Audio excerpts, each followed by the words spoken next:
یہ بلائنڈ انہوں نے ایمان لے کر آئے ہوئے تھے. کہتے ہیں جس میں سیاسی حقوق کے ملنے یا نہ ملنے کا کچھ دخل نہیں جب تک ہمیں مذہبی آزادی حاصل ہے. میں نے اس کی کتاب پڑھی ہے گا, بڑی مزے کی یہ کتاب اس نے لکھی ہے. بعض جگہ پر یہ کہتا ہے جی بھئی آپ حکومت برطانیہ نے جتنی ہمیں آزادی دی ہے اتنی تو کئی مسلمان ملکوں میں ہمیں نہیں ملتی. کیوں جی؟ آپ کو وہاں ڈرامے نہیں کرنے دیے جاتے؟ آپ کو برطانیہ جو ہے وہ تلیاں تو رکھ کے پھرتا ہے, تو آپ کو تو مسلم ممالک پسند نہیں آئیں گے کیونکہ آپ نے جو سودا بیچنا ہے وہ اسلام کے نام پر آپ نے بیچنا ہے. تو کہتے ہیں جی ہم اپنی ہر ایک چیز, توجہ, ہم اپنی ہر ایک چیز تاج برطانیہ پر نثار کرنے کے لیے تیار ہے. خلیفہ صاحب کہہ رہے ہیں, جماعت احمدیہ کہہ رہی ہے.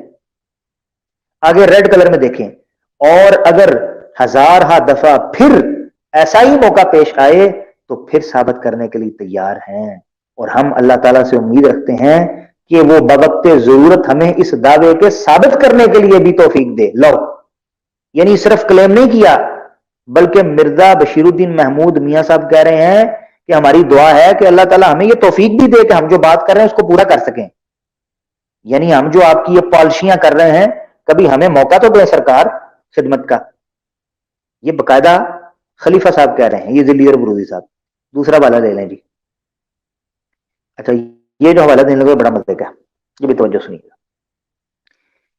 یہی تحفہ شہزادہ ویلز نامی کتاب ہے, انوار العلوم جلد 6 صفحہ 534. یہ باقاعدہ ایک پوری جماعت کی طرف جماعت احمدیہ کا ایڈریس ہوا تھا. ٹھیک ہے جی.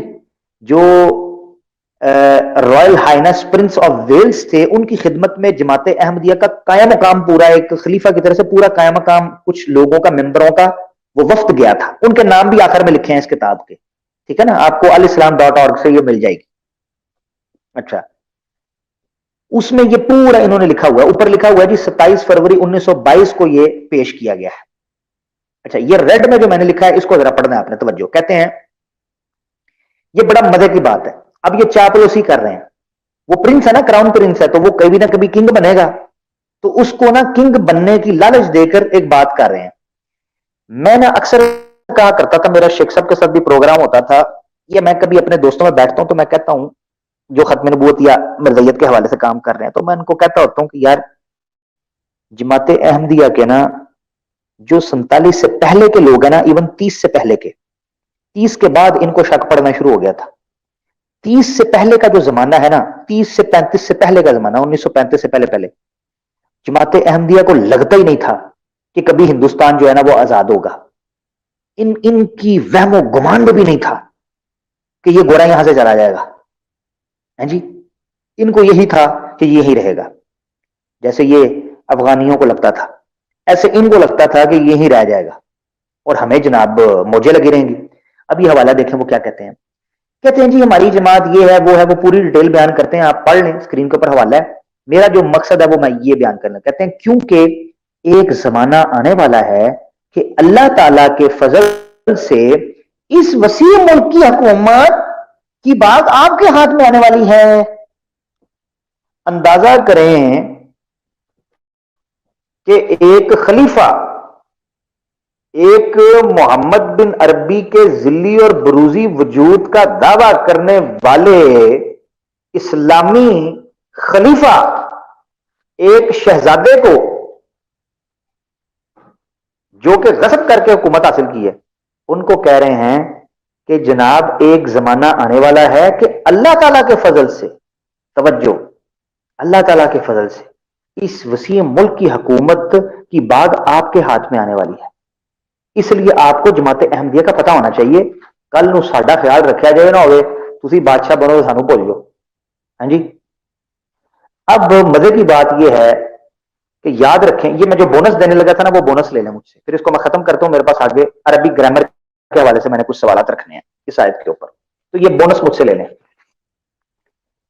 مزے کی بات یہ ہے کہ جماعت احمدیہ کے جتنے بڑے بڑے لیڈر ہیں اللہ جانتا منحوس ثابت ہوئے ہیں, ٹکرا کے منحوس ہیں. جس بندے کے بارے میں یہ پیش گوئی کر دینا کہ آپ کا جناب بڑا بہترین آپ کا زمانہ گزرنے لگا, وہ بھی گڈی کا ایکسیڈنٹ ہو جاتا ہے. جس کے بارے میں یہ پیش گوئی کر دینا مرزا صاحب، جس کے بارے میں کہتے تھے نا تیرا بیٹا، وہ اب بیٹی ہو جاتی سی، جس کے کہتے تھے شادی ہو وہ ہیڑا نکل آتا تھا. اپنا کئی دفعہ مسلم مود کی پیش گوئیاں کی، جب کریں وہ بچہ فوت ہو جائے، جب کریں بچہ، وہ تھک گئے، ٹکرا مارا لگ پیا. انہوں نے کہا یار میرے دو ہاتھ کو میں پیش گوئی نہیں کرتا، جاؤ میں نہیں کھیلتا. مرزا صاحب نے توبہ کر لی. اس کے بعد پھر دو یہ جو بشیرہ بڑا ہوا ہے چھوٹا ہوا ہے اس کے بعد ہوا ہے. پہلے تو مرزا صاحب کو سیابہ پہ گیا سی معذرت دینا. مقصد کہنے کا یہ ہے کہ یہ بڑے منحوس ثابت ہوئے ہیں. انہوں نے جناب وہ پرنس ایڈورڈ آیا ہے، انہوں نے اس کے لیے جناب کر دی دعا کہ اللہ نے آپ کو جناب حکومت عطا کرنی ہے. اس بیچارے کے ایسی انہوں نے نحوست ڈالی، وہ پٹھائی بہ گیا. اب میں آپ کے سامنے یہ بونس جو کہہ رہا تھا نا، وہ یہ بونس ہے. لے جی آپ کے سامنے 1922 کو انہوں نے کہا تھا نا جی، ٹھیک ہے نا جی، 22 کو. یہ آپ کے سامنے ہے Prince Edward, Prince of Wales, Edward the eighth. نیچے لکھا ہوا ہے رین، یعنی اس کا دور کب شروع ہوا ہے. 20 جنوری 1936 کو یہ کنگ بنا، اسی سال کنگ سے اتر گیا 11 دسمبر 1936 کو. لو ایسے نیش نے نہ انہوں نے اپنی خلافت چلن دیتی ہے، نہ کسی بادشاہ کی بادشاہ چلن دیتی ہے.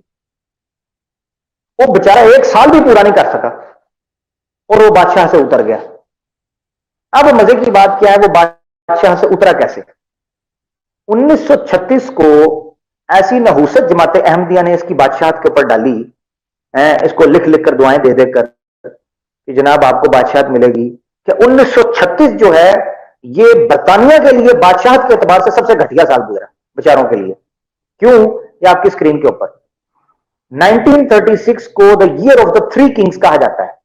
ایکسٹریم لیفٹ کے اوپر جارج دا 5 ہے جو 1936 کے اندر مرا، اور ایکسٹریم رائٹ کے اندر وہ اس کا بیٹا ایڈورڈ دا ایٹھ کنگ بنا جو کہ اسی سال اتر گیا.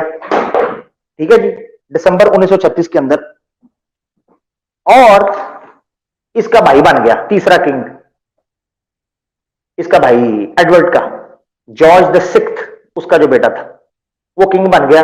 اور وہ پھر گیا ہے 1957 تک. اس نے کچھ سال نکالے ہیں، اور یہ وہی 1957 کے بعد پھر اس سے بعد کوئن شروع ہوئی ہے غالباً 1937 تک. سوری ہاں وہ اگلے سال چلا گیا، سوری ناٹ 57 37 سوری. ٹھیک ہے، یہ 1 سال تھا جس میں 1 سال میں برطانیہ کے 3 کنگ گزرے ہیں. اب اس کی ایبڈیکیشن کیسے ہوئی تھی؟ اس نے بادشاہ چھوڑ دی. ایسی نظر لگائی خلیفہ بشیر الدین نے اور اس کی جماعت احمدیہ نے کہ اس بیچارے کی بادشاہ چلی گئی اور اس نے خود بادشاہ چھوڑی ہے. ایبڈیکیشن آف دا تھرون ہوا ہے، یعنی اس نے تخت سے خود کو دستبردار کیا، تخت چھوڑ دیا. اور وجہ پتہ کیا بنی؟ یہ موصوفہ A woman who stole the king. یہ ہیں جی ویلس سمپسن. یہ خاتون ہے جس خاتون سے پرنس ایڈورڈ کو محبت ہو جاتی ہے when he was king. یہ عورت 2 دفعہ مطلقہ تھی. پہلی طلاق ہوئی، دوسری طلاق کا کیس ابھی چل رہا تھا کہ اس کو ایڈورڈ سے محبت ہو گئی، ایڈورڈ کو اس سے ہو گئی. چونکہ ایڈورڈ جو ہے وہ چرچ آف انگلینڈ کا جو ہے وہ ممبر بھی تھا، تو پادریوں نے پریشر ڈالا اور دوسرے لوگوں نے پریشر ڈالا کہ جناب اگر آپ نے اس سے شادی کرنی ہے تو آپ بادشاہ نہیں رہ سکتے، آپ کی شادی اس سے نہیں ہو سکتی. ایسی نحوست انہوں نے ڈالی.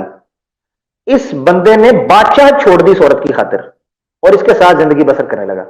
اور مرتے دم تک ان دونوں کی شادی ہوئی اور اس نے بادشاہت کو ترک کیا. تب اس کا بھائی جارج دا سکس جو ہے 1936 آنورڈ 1937 وہ پھر بادشاہ رہا ہے. یہ وہ پرنس تھا جس پرنس کی چاپلوسی کرتے ہوئے مرزا بشیر الدین نے اس کی زندگی تباہ کر دی. اس لیے کبھی مرزائیت کا خلیفہ آپ کی خاطر دعا کرے اس دن سے اللہ کی پناہ مانگے. جس دن مرزا مسرور نے آپ کے حق میں دعا کی سمجھیں تو اڈا بیڑا غرق ہو گیا. اس لیے کبھی بھی جماعت احمدیہ کے خلیفوں سے کم از کم دعا اپنے حق میں نہ کروائیں.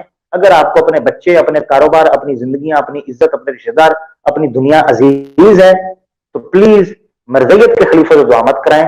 یہ تے بادشاہ والا بیڑا غرق کر کے رکھ دیندے نے. تسی تے پھر عام بندے ہو، انہاں تے خاندان اجاڑ چھڑے نے. ٹھیک ہے جی، تو یہ اس کے ساتھ ہوا. اچھا اس سے میں ایک مزے کا نقطہ فی البدیہہ مجھے ایک دم ذہن میں آ گیا، لو وہ بھی لے لیں نقطہ۔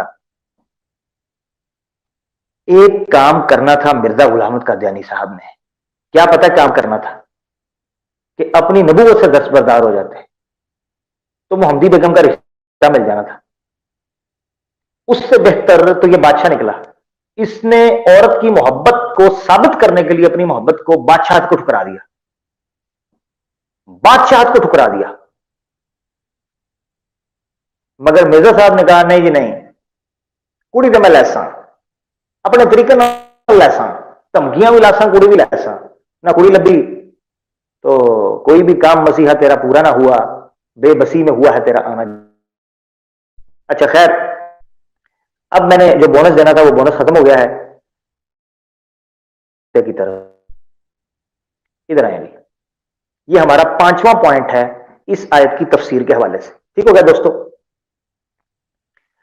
دیکھیں سورہ جمعہ چیپٹر 62 ورس 2 عربک گرامر کیا کہتی ہے؟ سب سے پہلا نقطہ جو یہاں اس تفسیر کو رد کرنے کے لیے ہے وہ ہے ماضی کا صیغہ، باسا۔ باسا ماضی کا صیغہ ہے، جبکہ قادیانی حضرات یہاں سے مستقبل میں ایک نبی کے آنے کی پیشگوئی کر رہے ہوتے ہیں اور بعثت ایک ہی لے رہے ہیں۔ اگر یہاں پر ہوتا کہ یبعثو ہوتا تو پھر ہم مانتے کہ مستقبل کے اندر بھی ایک نبی آنے والا ہے، ہو بہو اسی طریقے سے جس طرح نبی پاک صلی اللہ علیہ وسلم۔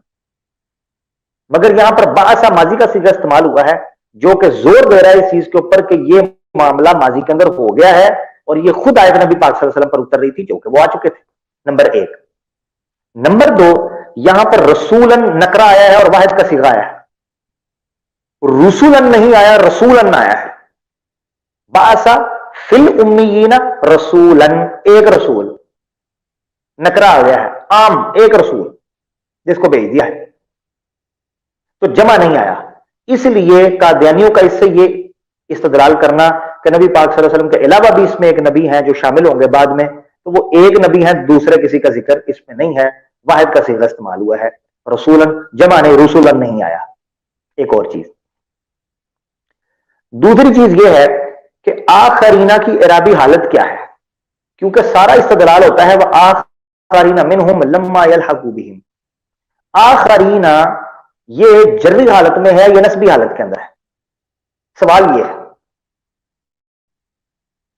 یقیناً یہ جری حالت کے اندر ہے کیونکہ یہ عطف جو ہے یہ امیین کے اوپر پڑ رہا ہے، جی امیین کے اوپر پڑ رہا ہے، اور امیین سے پہلے حرف جر ہے فل امیین، تو جو بعثت ہوئی ہے وہ امیین میں جس طریقے سے ہوئی ہے عطف اور معطوف کا حکم ایک ہوتا ہے۔ عربی گرامر ہے کیونکہ یہ واو عاطفہ ہے، وہ آخرین منہم، تو واو عطف جو معطوف اور معطوف علیہ ہوتا ہے ان کا حکم ایک ہوتا ہے، تو بعثت امیین میں جس کی ہوئی ہے اسی کی آخرین میں ہوگی، کسی دوسرے بندے کی نہیں، اسی کی بعثت ہوئی ہے۔ تو یہ گویا لغوی اعتبار سے اس چیز کو ظاہر کر رہا ہے کہ نبی پاک صلی اللہ علیہ وسلم کی جو بعثت ہے وہ قیامت تک کے لیے لوگوں کے لیے آخرین کے اندر شامل ہو گئی۔ تو لغوی اعتبار سے آخرین کا جو عطف ہے وہ امیین کے اوپر پڑتا ہے۔ اچھا بعض لوگ اس کو رسولوں کے اوپر، یعنی جو مرزائی دوست ہیں وہ رسولوں کے اوپر ڈالنے کی کوشش کرتے ہیں جو کہ سرے سے غلط ہے، ٹھیک ہے؟ اچھا اس کی وجہ یہ ہے کہ اگر آپ نے رسول کے اوپر عطف ڈالنا ہے اس کا تو پھر فی الامیین مقدم ہے اور بعثت جو ہے وہ امیین کے اندر ہو رہی ہے، اور اگر اس کا عطف رسولن کے اوپر نسبی حالت میں ڈالنا ہے آخرین کا تو اس کا مطلب یہ ہوگا کہ دونوں رسول دونوں کے دونوں امیین میں آئیں گے، جبکہ قادیانی بھی یہ لوگ نہیں مانتے، وہ کہتے ہیں ایک رسول امیوں میں آئے جو کہ محمد بن عربی تھے اور ایک بعد میں آئیں گے جو جماعت احمدیہ کے اندر آئے۔ مگر اس کی اگر نسبی حالت مانیں گے تو اس کا عطف رسولن پر ڈالنا پڑے گا، اور اگر آپ اس کا عطف رسولن پر ڈالیں گے تو دونوں کی بعثت ایک ہی علاقے کے اندر ہوگی اور وہ امیین ہے، اور امیین سب کو پتا ہے کہ وہ کون لوگ ہیں، اور کم از کم جماعت احمدیہ تو اپنے آپ کو امی نہیں کہتی۔ یہ بھی ایک نقطہ اس حوالے سے ہے۔ اچھا دوسرا نقطہ لما یلحقوا بہم ہے، لما یلحق بہم، لما، لم اور لما یہ بیسیکلی حرف جزم کے اندر آتے ہیں، فعل مضارع کے شروع میں آتے ہیں اور ان کو حروف جزم کہا جاتا ہے. یعنی یہ فعل مضارع کی جو آخری حالت ہوتی ہے، اگر جمع میں ہے تو نون کو گرا دیتے ہیں، تثنیہ میں ہے تو بھی نون کو گراتے ہیں، الف رہ جاتا ہے، اور اگر واحد کا صیغہ ہے تو آخری حرف جو ہے، ٹھیک ہے، اس کے اوپر یہ سکون لے آتے ہیں، حرف جزم جو ہوتے ہیں فعل مضارع کے شروع میں آتے ہیں. لما جو ہوتا ہے، لما اس کا معنی ہوتا ہے ابھی تک، اپ انٹل ناؤ، ٹھیک ہے نا، ناؤ، ایٹ دس ٹائم، لما کا مطلب یہ ہوتا ہے. اور اس کے اندر نفی آتا ہے، یعنی ناٹ انٹل ناؤ، اس کے اندر یہ ترجمہ ایڈ کر لیں تو not until now, not up to now, not at the time, ٹھیک ہے، یہ اس کا ترجمہ بنے گا کہ اب تک نہیں، یلحقو وہ ملے، بہم ان سے. اب یہاں پر اگر لغوی اعتبار سے جو میں عربک گرامر کا نقطہ کہہ رہا تھا وہ یہ ہے کہ یہاں پر کوئی زمانہ خاص نہیں ہے جس میں یہ کہا جا رہا ہو کہ وہ جو ملنے والے ہیں وہ آیا ان کی وفات کے بعد آئیں گے یا متصل ان کے بعد آئیں گے. کیوں؟ کیونکہ عربک گرامر کے اعتبار سے یہاں پر ابھی تک نہیں ملنے کا مراد یہ ہے کہ جب یہ جملہ کہا جا رہا ہے وہ لوگ اس کے بعد آئیں گے. اب 7 ہجری میں یہ صورت نازل ہو رہی ہے، کم از کم پہلا رکوع یہ 7 ہجری میں آیا ہے خیبر کے بعد. خیبر کے بعد جب غزوہ خندق کے بعد جب خیبر ہوئی ہے تو اس کے بعد مکہ فتح ہوا ہے، اور مکہ فتح کے بعد مشرکین عرب جو تھے وہ بڑی تیزی کے اندر داخل ہوئے ہیں اسلام کے اندر، ٹھیک ہے نا جی. اذا جاء نصر اللہ والفتح ورأيت الناس يدخلون في دين الله افواجا، جب دیکھے نصرت آ گئی اور فتح ہو گئی تو بڑی کثرت کے ساتھ لوگ دین اسلام میں داخل ہوں گے. اللہ اکبر، کثرت کے ساتھ لوگ دین میں داخل ہوئے. یہ وہی لوگ ہوں گے کہ لما یلحقوا بہم، کہ جو ابھی تک تو نہیں ملے مگر 7 ہجری کے بعد یہ لوگ ملے. یہ عربک گرامر کا نقطہ یہاں پر ہے کہ اب تک نہ ملے مگر اب کے بعد وہ ملنے لگے ہیں. تو 7 ہجری میں جب جوتے مار کر یہودیوں کو مدینہ کے گرد و دوا سے نکال پھینکا تو پھر مدینہ کے اندر انٹرنل جو ہے وہ سٹیبلائزیشن ہو گئی، استحکام ہو گیا، پیس اینڈ ہارمنی اسٹیبلش ہو گئی. تو پھر متحد اور متفق ہو کر جب مکہ فتح کیا تو تمام کے تمام عرب کے قبائل اسلامی جھنڈے کے تحت آ گئے، جو لما یلحقوا بہم میں تھے، جو ابھی تک نہیں ملے تھے، یہ وہ آخرین تھے. تو یہ ایک عربک گرامر کا نقطہ لما یلحقوا بہم سے بھی آپ کو ملتا ہے. ایک عربک گرامر کا نقطہ اور لے لیں، یہ آخرین منہم لما یلحقوا بہم کی جو تربیت ہونی ہے نا، یہ مرزا صاحب نے بھی مانا ہے کہ نبی پاک صلی اللہ علیہ وسلم نے کرنی ہے. اچھا، اب یہ تربیت جو ہے یہ کس طریقے پر ہونی تھی؟ اس تربیت کا جو کرنے والا تھا نا وہ یتلو علیہم آیاتہ ویزکیہم ویعلمہم الکتاب والحکمہ، اس کے اندر یہ صفتیں ہوں گی. یہ عربک گرامر کے اعتبار سے وہ سارے صفات، یعنی اس فائل کا جو فعل ہے، یعنی رسول جس کی بعثت ہوگی اس کے جو کریکٹرسٹکس ہیں، اس کی جو آبجیکٹیوز ہیں، اس کی جو ڈیوٹیز اینڈ رسپانسبلٹیز ہیں، وہ جو مینشن کی ہیں، کیا مرزا صاحب میں وہ صفات تھیں؟ اگر کہیں تھیں، اگر کہیں تھیں تو مرزا صاحب بعینی ہی نبی پاک صلی اللہ علیہ وآلہ وسلم کے مقام کو چیلنج کر رہے ہیں. اس کی وجہ یہ ہے کہ یہ مقام تو صرف اور صرف نبی پاک صلی اللہ علیہ وسلم کا ہے کہ ان پر آیات اترتی تھیں، وہ اس کی تلاوت کرتے تھے، مومنوں کا تزکیہ کرتے تھے، کتاب اور حکمت ان کو سکھاتے تھے، جس طرح نبی کا منصب ہوتا ہے، جس طرح نبی کا منصب ہے. تو مرزا صاحب اس آیت کے بقول بھی مستقل نبوت کا تو منصب ڈکلیئر نہیں کر رہے. تو اس نقطے کو بھی اس طریقے سے سمجھیں کہ جو رسول آئے گا اس کا کریکٹرسٹکس یہ ہیں کہ وہ تزکیہ، تعلیم، کتاب و حکمت سے کرے گا، یعنی اللہ کی طرف سے پا کر کرے گا. وہ ایک ہی فائل ہوگا، اسے نہیں آخرین میں کرنا ہے. تو مرزا صاحب تو یہ کلیم کر ہی نہیں سکتے کیونکہ یہ اس بندے نے کرنا ہے، اور اس بندے نے کر دیا. رہتی دنیا تک نبی پاک صلی اللہ علیہ وسلم کی یتلو علیہم آیاتہ ویزکیہم ویعلمہم الکتاب والحکمہ کی صفات فریز ہو گئی ہیں قرآن کی شکل کے اندر رہتی دنیا تک. کوئی مسلمان بنے گا اس کی بعثت کے لیے محمد رسول اللہ صلی اللہ علیہ وسلم موجود ہے. یہ تمام صفات اپنی حقیقت کے اندر آج بھی قرآن کے ساتھ زندہ جاوید ہے.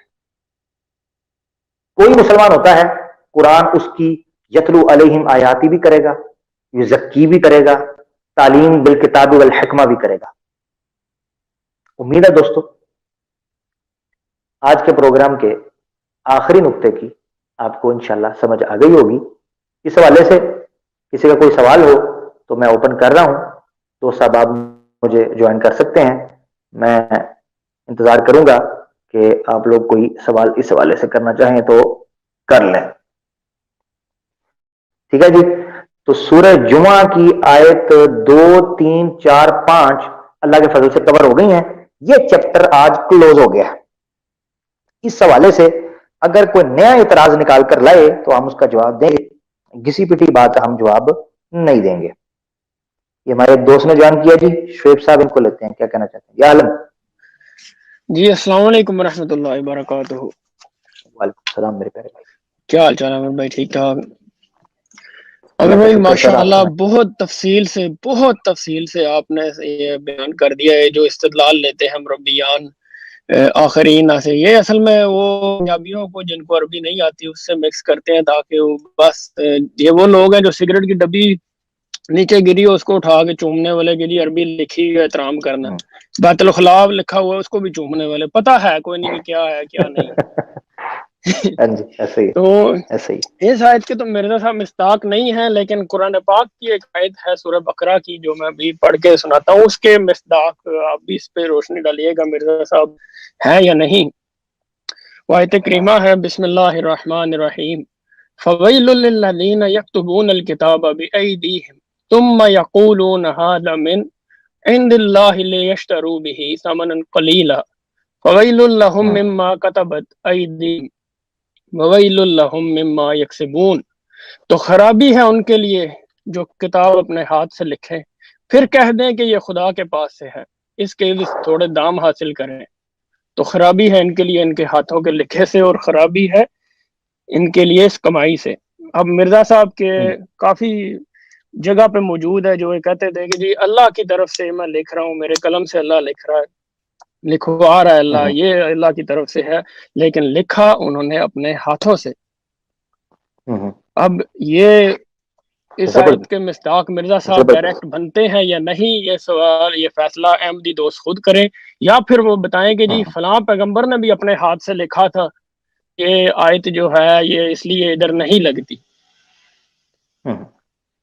تو ایک اور عرض ہے جو آپ نے ایک سٹریم میں چیلنج کیا تھا کہ یہ کوئی بھی قادیانی جو یوم ولدتو یوم یبعث اور یوم ممیت تینوں پہ آ کے تو کوئی بات کرے اور جواب دے تو اس کو 10-10 ہزار روپیہ فی چیلنج پہ 30,000 روپیہ. تو میں لائٹر نوٹ پہ کہوں گا کہ آپ اماؤنٹ بڑھا کے 3 لاکھ کر دیں. اگر کوئی چیلنج ایکسیپٹ کر کے اس میں کامیاب ہو بھی جاتا ہے تو ہم آپ کا کلیہ اپنائیں گے, جی صفرے ہٹا دیو, لو 3 روپے صفرے دی کوئی وقت نہیں. اگر کوئی ضد کرے, کوئی چلا چانٹا کوئی ضد کرے آگے, تو ہم اس کے نبی کی بات بتا دیں گے, بھائی یہ تو ہم نے نبی کی سنت پہ عمل کیا, اس پہ تو آپ کو ہمیں شاباش دینی چاہیے, یہ 3 روپے اور اپنا کام کرو. بہرحال وہ جیسے کہتے ہیں عامر نذیر بھائی کہ یہ بازو اپنے آزمائے ہوئے ہیں, اللہ کے فضل سے کوئی کسی میں اتنی ہمت نہیں. یہ کہتے ہیں نا جی ہمارے کسی بچے سے بھی کوئی مولوی بات نہیں کر سکتا, میرے جیسے طفل مکتب سے بھی ان کا مربی کوئی بات نہیں کر سکتا جس نے تھوڑا سا مرزا صاحب کو سمجھا ہو, تھوڑا سا سمجھا ہو کہ مرزا صاحب چیز کیا ہے. حالانکہ میں نہ عالم ہوں نہ قاری ہوں, بس ایک عام سا انسان ہوں, بس صرف جو ہے اس فتنے کو سمجھنے کی کوشش کی ہے کہ یہ کیا ہے. ماشاء اللہ, جزاک اللہ جزاک اللہ جزاک اللہ. شعیب بھائی بڑی پیاری شعیب بھائی ناظرین بات کر رہے تھے, اور حقیقت یہ ہے کہ اس آیت کا مصداق مرزا صاحب ٹچ بنتے ہیں, ٹچ, ٹھیک ہے نا, جس طرح تسی بنین لین جاندے ہو نا تو وہ ٹچ تمہیں بندی ہے, اس طرح یہ آیت جو ہے نا یہ مرزا صاحب پر ٹچ بیٹھی ہے. اس کی وجہ یہ ہے سورہ بقرہ کی آیت غالباً 89 نمبر ہے. ویل الذین یکتبون الکتاب بایدیہم، ہاتھوں سے، تو مرزا صاحب لکھتے تو خود ہی تھے. اچھا پھر آپ نے ایک جملہ کہا، میں اس سے اختلاف کروں گا. یہ جو ہے نا ہاتھ سے کسی نبی کا لکھنا، یہ کوئی عیب نہیں ہے. یعنی ایسا نہیں ہے کہ کسی نبی نے اپنے ہاتھ سے کوئی چیز لکھی نہیں، ایسا نہیں ہے. حضرت یوسف جو ہیں یہ پڑھے لکھے تھے. حضرت سلیمان جو ہیں یہ پڑھے لکھے تھے، انہوں نے خط لکھا ہے، ٹھیک ہے نا، باقاعدہ. اچھا حضرت یوسف جو ہے وہ فیصلے کیا کرتے تھے. 79 ہے، تھینک یو سو مچ. ہاں 79 ہے، میں 89 79 مکس کریں. 79 آیت 79 ہے سورہ بقرہ کی. مقصد یہ ہے کہ لکھی ہوئی چیز اپنی ہو اور اس کو اللہ کی طرف منسوب کرنا، یہ ہے اصل مسئلہ. ٹھیک ہے جی. تو ایسی کوئی بات نہیں ہے. اگر کوئی نبی تھے جنہوں نے اپنے ہاتھ سے لکھ لیا ہے، ہاں، اور اس کو وہ اللہ کی طرف منسوب نہیں کر رہے، تو بھائی وہ سچے، کوئی ایسا مسئلہ نہیں ہے. مرزا صاحب کا مسئلہ یہ تھا کہ مرزا صاحب بند کمرے کے اندر بیٹھ کر لکھتے خود تھے، جہاں پر عورتوں کا تماشا لگا ہوتا تھا، زنانہ حرکتیں ہو رہی ہوتی تھیں، دست و گریبان ہوتی تھیں عورتیں، اور ایک دوسرے کے کپڑے نچوڑ چھوڑتی تھیں. مرزا صاحب ادھر انٹرٹین ہو رہے ہوتے تھے، ساتھ ساتھ وہ حمامت البشرا لکھ رہے ہوتے تھے.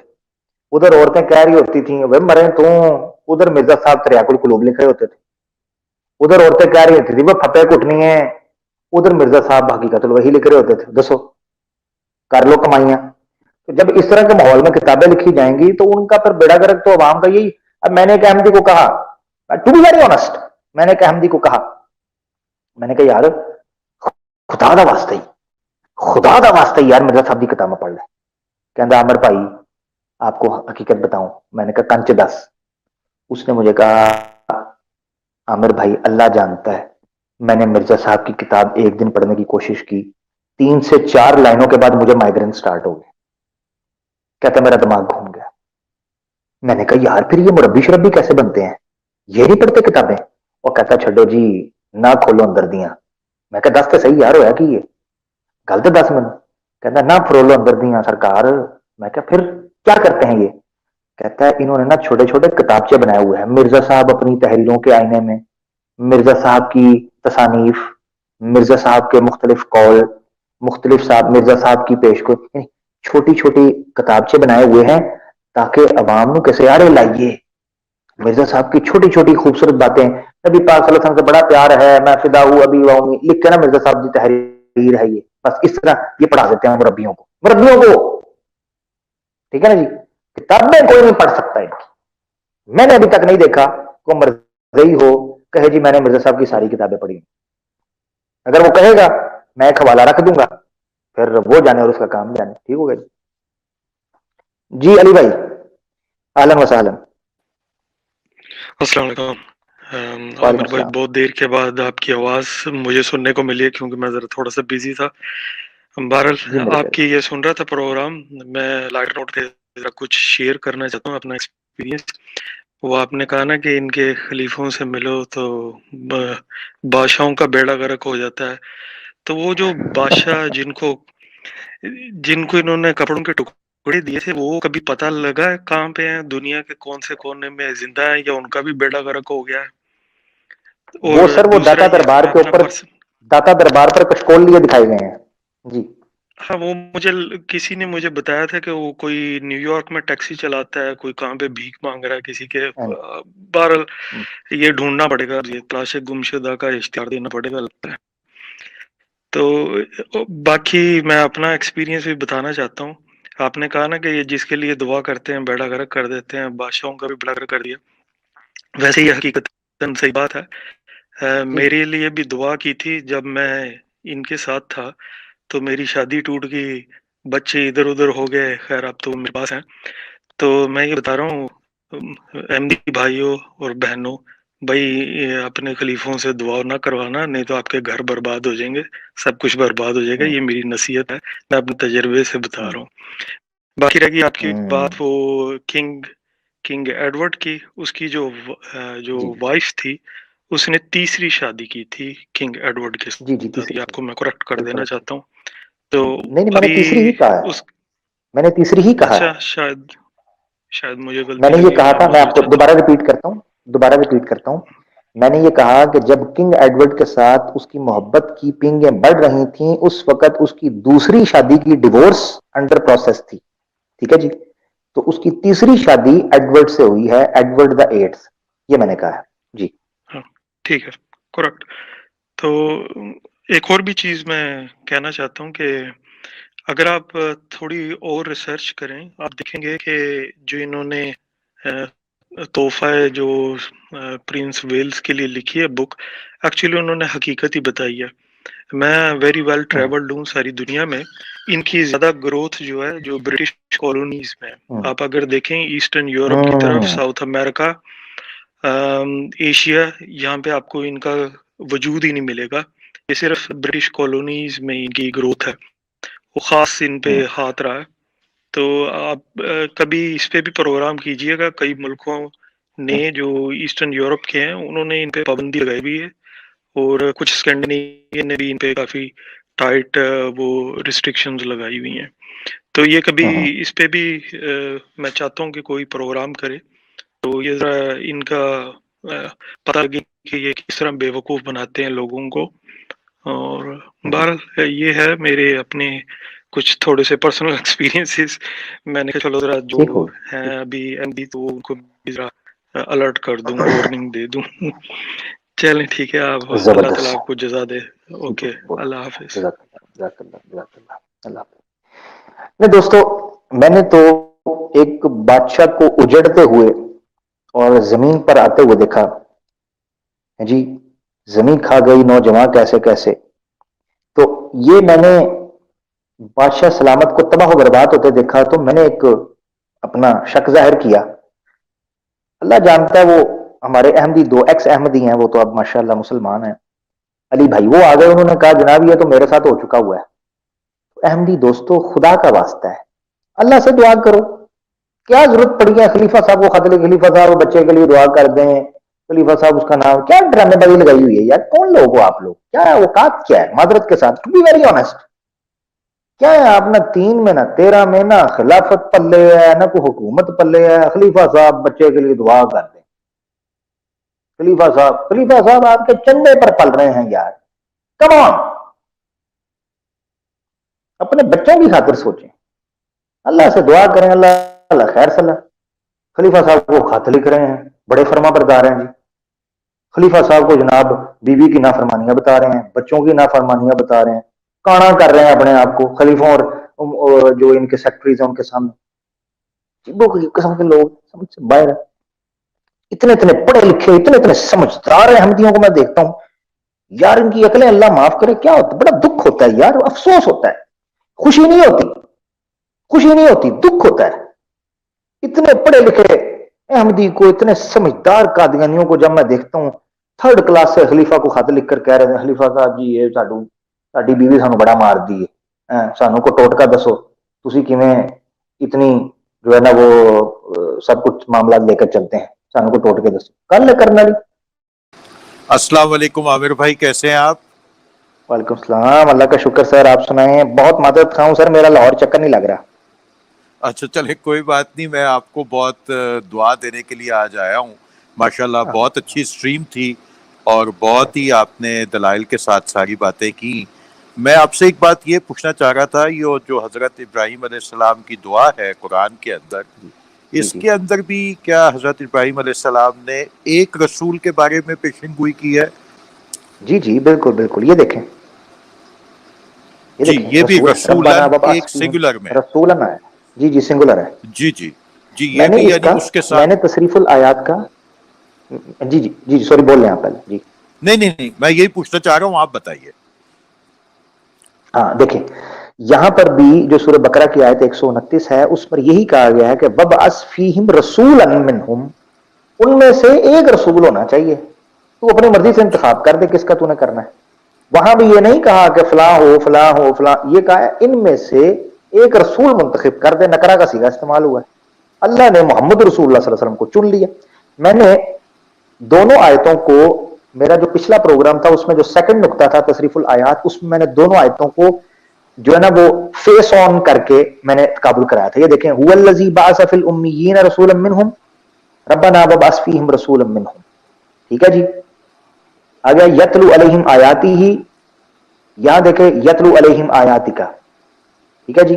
یہاں آپ آ جائیں وَيُعَلِّمُ الْكِتَابَ وَالْحِکْمَةَ، یہ آخر میں چلا گیا وَيُعَلِّمُ الْكِتَابَ وَالْحِکْمَةَ. آگے آتا ہے جی وَيُزَكِّيهِمْ، پیچھے چلا گیا وَيُزَكِّيهِمْ کتاب سے پہلے، اگلا ہے يُزَكِّيهِمْ.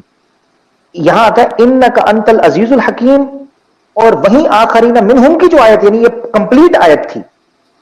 آخرین عطف پڑتا ہے فی الامیین، تو وہاں آخر میں آیا وَهُوَ الْعَزِيزُ الْحَكِيمُ، یہاں بھی آیا آخر میں اِنَّكَ أَنْتَ الْعَزِيزُ الْحَكِيمُ. یہ بیسیکلی ایک ہی ڈٹو دعا تھی، ایک ہی اوکیزن تھا، ایک ہی ایونٹ تھا جس کے بارے میں مختلف چیزوں کے ساتھ بیان کیا گیا. یہ چیز تھی. بہت بہت شکریہ عامر بھائی، میں نے چونکہ وہ معذرت چاہتا ہوں اسٹریم نہیں دیکھی تھی آپ کی، تو بہت جی بہت شکریہ، اور اللہ تعالیٰ آپ کو جزا دے. مہربانی. جزاک اللہ، جزاک اللہ، بہت شکریہ. السلام علیکم.